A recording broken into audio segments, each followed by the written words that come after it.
be 15 of these vehicles, these Humvees and different vehicles, basically get in a line as they're going to start a convoy. Now, I spoke to a couple of the National Guardsmen off camera, and they told me that they couldn't give me much information, that they were just being deployed out to the fires, and they were there to provide much needed security. So right now we're taking a look at it as they're kind of lining up here. They're getting ready to just get on their way out in that direction towards the fires. One can imagine that at least some of them are going to be going to Altadena, because I was in those neighborhoods yesterday covering the fires, and I can tell you that a lot of residents were easily getting back into the neighborhoods because there just wasn't enough law enforcement and roadblocks to kind of keep everybody out. There's a lot of windy roads up in those areas and a lot of ways in and out just from the side roads. So the National Guard has been deployed out here before. The last mountain fire that I covered out here in Mount Baldy, they were the first line of defense. They were the ones that set up the roadblock, kept people that didn't belong in those areas out of the areas. Even us as media, they made sure they checked our credentials. They asked where we were going to be at, where we were going. They even took a look inside my news van when I went up to cover that fire. They wanted to check the back of it, see what was with me, who was with me. So this is kind of what one can imagine is going to take place here. The National Guard being deployed here out of Ontario isn't something that we haven't seen before, but it's definitely something that we don't always see when fires occur, especially out here in the Inland Empire or along the foothills.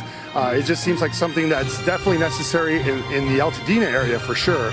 So that's where it looks like they're getting ready to just take off and head in that direction. Alex, are these local guys? I mean, you've got a couple of bases they could have been flown into, either March or maybe even Ontario Airport. And are they the Air National Guard or the Army? It's the Army National Guard from what I've seen so far, and that's an excellent question, Colleen. You know, a lot of these, especially reserves, are out of the area, and a lot of them actually live in Colorado. The last time I was at the fire up in Mount Baldy, which was just a few months ago, some of those were from the Colorado area, Wyoming. So it's not unusual to see that they are flown in to help cover the areas, but I haven't had a chance to talk to them too much. They were in a relatively kind of in a hurry, just getting their equipment together. They did ask me. They said, hey, we haven't been up there. We've seen the images on TV. How bad is it? And I just, the one thing I told them is keep your mask on, because the air quality up there is really bad. But these guys are trained for everything. You know, we've seen them in other natural disasters, floods around, across the country and stuff. And I've done stories here where some of these guys, the local guys, have gone to cover different hurricanes and different disasters, natural disasters around the country. So they're trained, well equipped to get in there and provide security. And as what you're seeing here is just the convoy is still getting ready to deploy. They should be leaving here shortly. All right. Really quickly before we let you go, Alex, any idea on numbers? What are we talking here? We heard earlier from officials 400 have been requested. Michael, from what I've seen here, it's at least 150. There was quite a bit. They had a meeting in the back here, and I was able to there's a park that's adjacent to it, so I got a good vantage point of what they were kind of doing. They had a map, and you could tell that they were going over certain precautions. One specific soldier here had his fire shelter. He was kind of looking at it and making sure that he knew how to deploy it, looked like.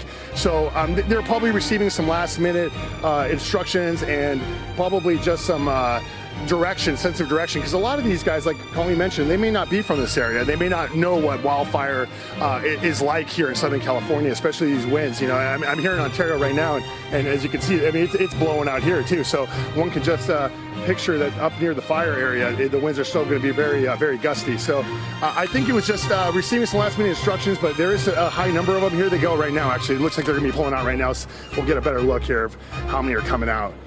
All right, Alex Vasquez reporting for us out there right now.